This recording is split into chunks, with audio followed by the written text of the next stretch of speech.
Good morning, good morning. My thing is crooked. I know. Welcome back to the O Show, everything crypto and NFTs every day. I don't know why this is crooked today, but it is, and I'm not happy about it, but it is what it is, and we're gonna do what we can because I'm absolutely exhausted. I've been up since like 1 in the morning. Having a sick kid is not fun, especially for the kid.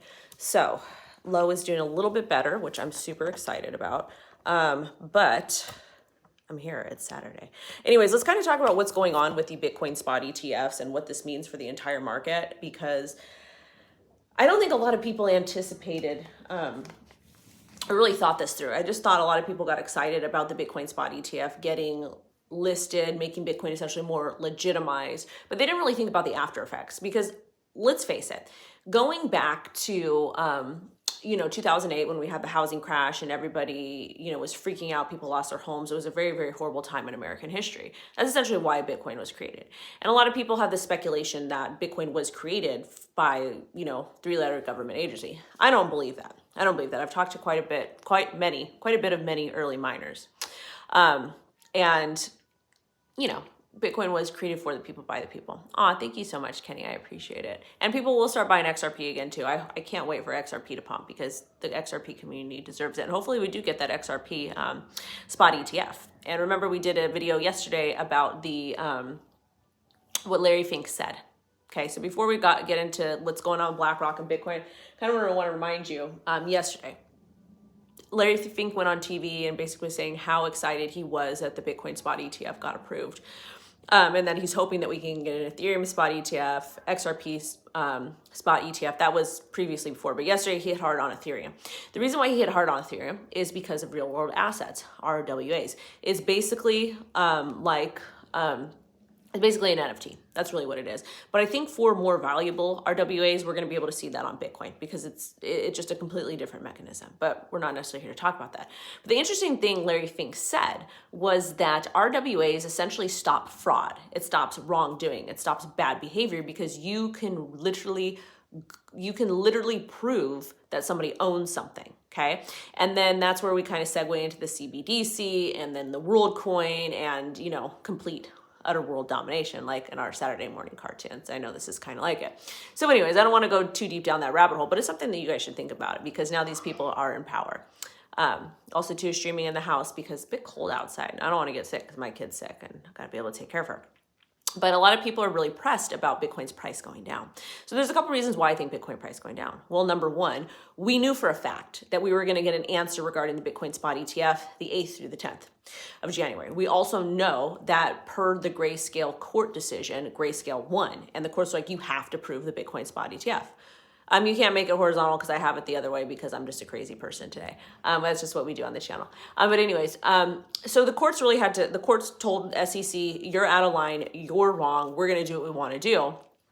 And the SEC really had no choice but to approve the Bitcoin spot ETF, of course. And there was there's 5 people that voted. 2 of them voted no, both were blue. And Gary Gensler obviously voted yes. The reason why I believe he voted yes is because he got reamed in court. Okay. So with that being said, they really had no choice but to approve the Bitcoin spot ETF, even though Warren is like, no, we don't want this. So all of this stuff is related. So let's talk a little bit. And so why is price dropping? Well, we had this, and so we kind of knew that it was going to get approved around this date. It was like and even like mainstream media outlets and traditional financial people, they're like, there's like a 95% chance this thing's getting approved. So we kind of knew. Then we had the faux announcement from the SEC on Twitter, which mainstream media reported that the Bitcoin spot ETF was approved a day prior. So that caused a lot of market insanity occurring. So I think that's probably one of the reasons why we might not have seen what many of us, not myself, expected. Because me personally, I've been doing this for a long time, and a lot of you guys that have been with me since day one, we've been doing this for a long time, and we know that Bitcoin just doesn't go straight up. We pump, we'll go sideways, we'll go up, pump sideways. Sometimes we have volatile drops. That's just how the markets work. So that's my kind of thought process on this. And then some people are exactly calling for like $30,000 pullbacks. Do I think we're going to see it? I don't know. We could. It kind of coincides with the EMA 200 on the larger time frames. I personally don't care. Like me, doesn't impact me because I have a set amount of Bitcoin that I have accumulated and I've been holding on to for us to see that $1 million Bitcoin, the $100,000 Bitcoin, etc. And I have a trading and investing plan for that.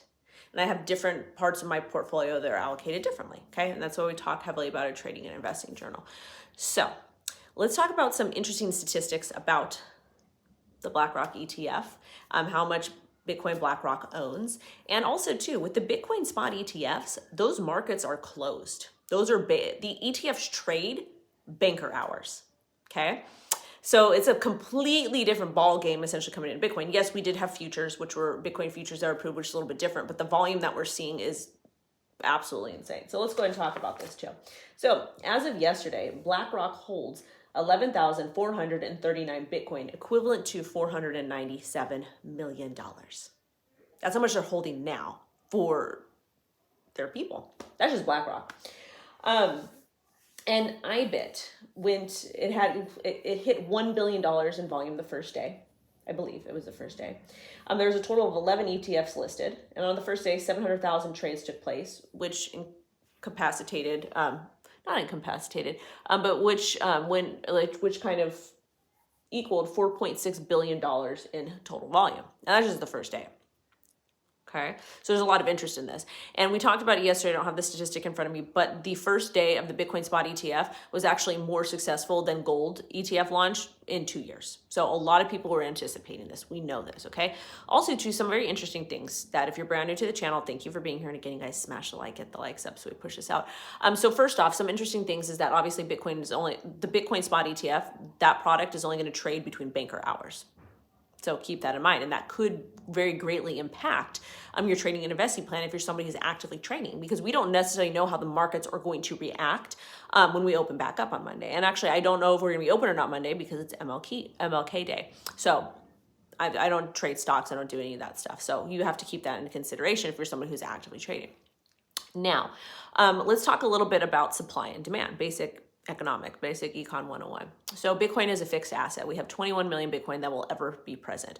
Due to human error, that amount is closer to 19 million. So that lowers the supply quite a bit. Okay. Now, with that being said, in order for Bitcoin to remain running, for the network to work, you need miners. You need the Bitcoin miners. So if you've not thanked your local Bitcoin miner lately, tell them thank you, because without them, the network would not run. So miners are making a killing right now because of all the different things that are transacting and happening. So there's that. But in addition to that, BlackRock holds almost 12,000 Bitcoin. Okay. I know MicroStrategy has quite a bit. I know El Salvador has a bit. There's people that own a lot of Bitcoin, but we're talking about a giant BlackRock. And I think they have $10 trillion under management. Good morning, gamer. Good morning. So we're talking about a company that has quite a bit of money, probably enough to purchase the entire crypto market cap. And I believe that statistic is right, that they manage 10 trillion under assets. I don't know, maybe I'm wrong, but we're talking about entities that have enough. Miners are failing, so I hope not. I hope not. The guys that I know are doing incredibly well. They have very high electric bills, but at the same time, they're making a lot of money. So, but it's going to be very interesting to see exactly what happens with Bitcoin in the future, because with BlackRock and these traditional financial entities that are now allowed to participate legally allowed to participate, because before they weren't necessarily allowed to. We know a lot of them were creating shell companies and doing things behind the scenes because that's what these people do. But now with the BlackRock or with the Bitcoin spot ETF approved, they're legally allowed to essentially own or have it custodied or whatever it is that they're doing. Because the ETF is just like a third party of a third party of a third party, okay? So what's gonna happen when they continue to buy up more and more Bitcoin? Think about that. Because again, it's a finite supply. With gold, who knows how much we have? We don't know. But with Bitcoin, we know how much we have. We can check on chain. We can verify these things as a public ledger. So that's just a little bit of food for thought. So if you're somebody who's interested in selling your Bitcoin, think about that. If you're somebody who wants to buy Bitcoin, think about it. Understand it is a volatile asset. And just because there's a lot of supply for it doesn't mean that we're not going to get drops. Doesn't mean we're not going to get pullbacks. Doesn't mean we're not going to get retracements. So I just wanted to drop this information for you guys. Go ahead and do your due diligence, fact check me, drop me a comment, let me know if you're planning on buying more Bitcoin or if you're planning on selling.